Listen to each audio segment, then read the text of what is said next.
Bonsoir à toutes et à tous, bienvenue dans CSP Time, c'est le 3e épisode de la 3e saison et c'est le 2e quart-temps. Avec moi aujourd'hui Franck Buter, un habitué de l'émission, ancien pivot international et champion d'Europe 93 avec le Limoges CSP. Bonsoir Franck. Bonsoir. Et à ma gauche, Jean-Christophe Bourdin, notre expert basket du Populaire du Centre. Bonsoir Pierre, bonsoir Franck. Bonsoir. Alors ce 2e quart-temps, c'est celui du débat. Et une question qu'on est en droit de se poser, est-ce que c'est déjà, messieurs, la crise d'automne, on va dire, traditionnelle du Limoges CSP ? Franck, crise ou pas ? J'espère, non, je pars pas toujours J'essaye d'être positif quand même. Non, je crois qu'il faut revenir un peu en arrière. Je me dis, en temps normal, oui, on se dit, oui, c'est pas normal qu'il y ait ces résultats. À Limoges, il faut de suite forcément des résultats. Après, quand on analyse un petit peu la situation, on voit que il y a eu un gros trou dans le bateau la saison dernière. On a commencé à recruter début juin, je pense. Pratiquement 9 joueurs, enfin 90% d'effectifs, plus un coach, plus un directeur sportif. Donc ça fait beaucoup. Donc je pense qu'à un moment donné, il faut que la mayonnaise prenne. Alors c'est vrai qu'on voit des choses sur le terrain où c'est incroyable de voir ça. Mais moi je me dis, il faut être patient. On est au 5e match de championnat, je crois.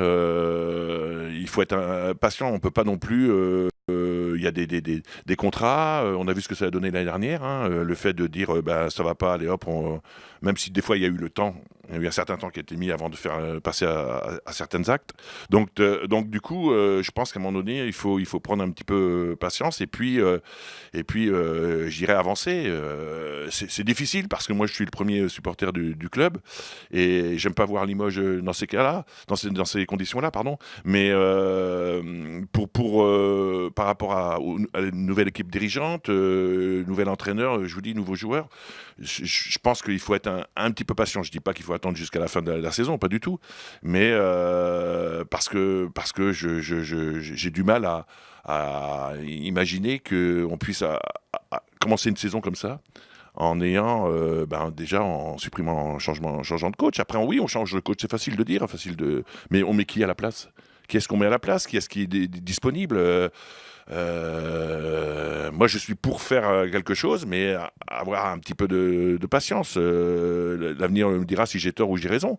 Mais c'est difficile. On a un problème, on a des problèmes financiers. Tout le monde aime pas voir Limoges dans ces moments-là, mais malheureusement, ça fait partie de l'histoire d'un club. Il y a eu d'autres années où il y a eu des problèmes comme celui-ci. On pouvait le faire, on pouvait changer parce qu'il y avait ce qu'il fallait au niveau des finances. Mais là, actuellement, est-ce qu'on les a ? Je ne sais pas. Jean-Christophe, ton avis là-dessus ?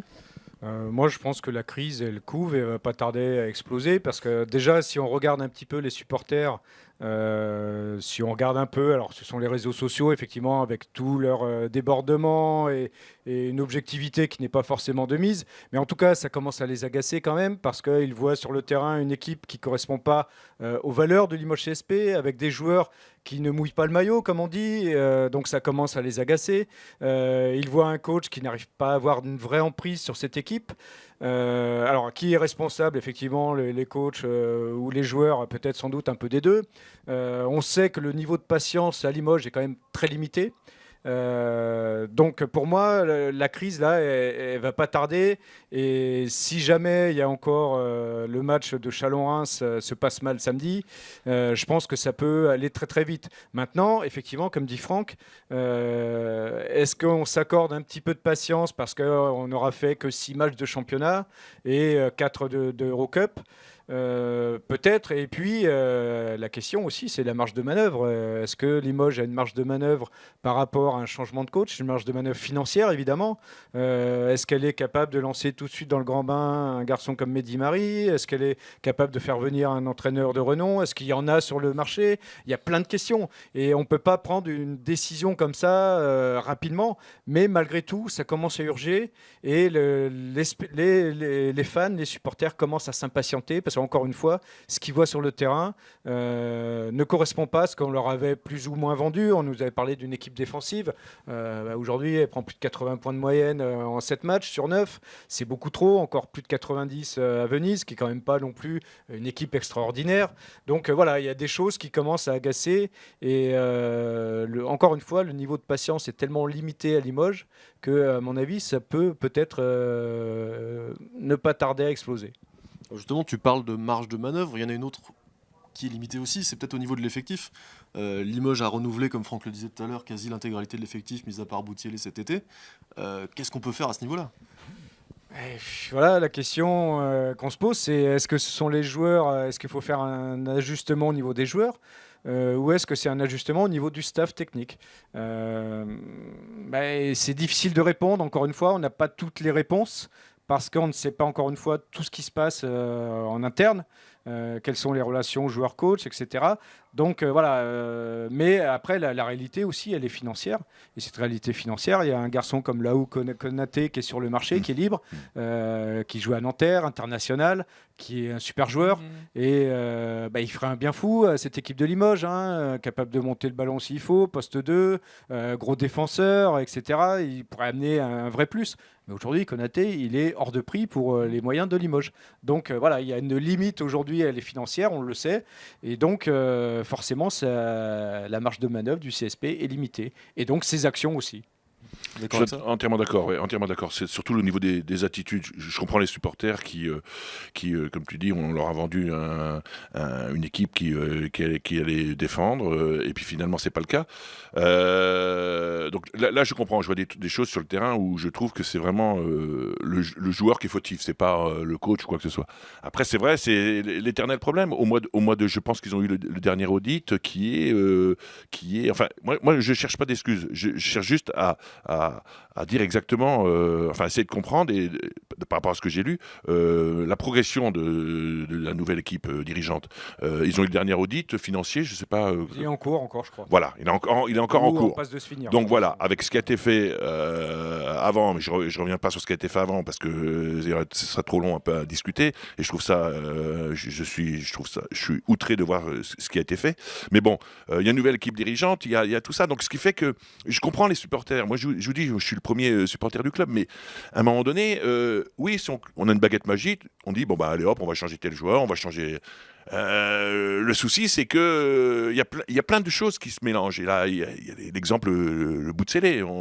C'était un super joueur l'année dernière. C'est le seul joueur qui est resté. Et puis, quand on voit ce qu'il fait cette année, on comprend pas tout. Donc, est-ce que ça vient du joueur? Est-ce que ça vient du coach? Est-ce que ça vient de l'agent qui lui dit bah écoute, regarde, moi j'ai la possibilité de te faire signer dans un autre club. Regarde. Roussel, l'année dernière, il n'a pas fait un super truc, il se retrouve en Espagne, donc à un moment donné, ça peut à un moment donné le perturber. Mais bon, c'est quand même le seul de Limoges de l'année dernière, donc c'est à lui de montrer l'exemple. Et là, on tombe sur des trucs, on voit des choses qui sont pas incompréhensibles. Donc d'où ça vient? Je pense qu'il y a plein de petites choses, et ça va. Je suis d'accord avec toi, le match de samedi, Chalon, ça va être hyper important. Je pense qu'on risque de prendre un tournant, à savoir si on continue avec l'effectif en cours ou on fait des modifications. On parlait tout à l'heure de la situation d'Alfred Joulbé. On a vu Rohan, par exemple, qui au bout de 4 journées a déjà remercié son coach. Ouais. Est-ce que Alfred Joulbé est sur un siège éjectable aujourd'hui ? Oui, je pense. Il est sur un siège éjectable. Il fait partie des éléments qui peuvent très bien sauter. Alors après, on revient sur ce même problème financier. Il a signé 2 ans. Donc est-ce que Limoges a les moyens de se permettre de virer son entraîneur au bout de 5-6 journées et de dire ces 2 ans de contrat, on va les payer? Peut-être pas. Donc, c'est vrai. Mais oui, Joulbé est sur un siège éjectable. Forcément, c'est obligé. Oui, je vous dis, le match de samedi va être. Je te rejoins quand tu dis ça. Le match de samedi va être hyper important. J'aimerais pas penser à ça, même si je vois des choses qui sont incompréhensibles des fois. Mais parce qu'après c'est ça, c'est comme tu dis, 2 ans de contrat, et puis qui mettent à la place. Même si j'ai beaucoup d'estime pour Mehdi, mais je pense qu'il est quand même jeune à ce niveau-là. Mais Enfin voilà, après, nous c'est facile, on est devant un micro, on parle, mais la réalité, elle est tout autre, je pense. Il y a 2 coachs de libre, c'est Laurent Pluvy, puisqu'il vient de se faire virer de Oui. Roanne, et Jean-Denis Choulet. Ouais, Jean-Denis Choulet, mais bon, Roanne, à mon avis, je sais pas si s'ils sont Ah, pas il peut- dessus, oui, à oui. mon avis. C'est Quelques pas, affinités. c'est pas loin, Oui, voilà, oui, voilà. oui, Donc, oui. à mon avis, ça peut être ça. Après, ça reste Limoges. Et puis après, Limoges, ça fait 2 ans. Où, bon, l'année dernière, c'était pas au niveau sportif. Oui et non, mais bon, il y a eu des changements de fait. Limoges, je pense qu'ils vont commencer à faire peur. C'est difficile de recruter des joueurs maintenant. C'est quand on voit cette année comment ça se passe. D'habitude, avant, on venait à Limoges sans aucun problème parce qu'on savait qu'on allait avoir des titres et tout. Mais là, il faut se mettre, il faut s'enlever les doigts et puis aller à fond. Et est-ce que les joueurs sortent pas d'un confort ou quoi de l'équipe où ils étaient l'année dernière à se remettre en question? Ça aussi, c'est peut-être aussi une petite réponse. Bon, bien merci messieurs, c'est la fin de ce deuxième quart-temps. Vous pouvez nous retrouver comme d'habitude sur lepopulaire.fr et puis sur notre page Facebook Le Populaire Sport. On se retrouve demain pour le troisième quart-temps. Salut!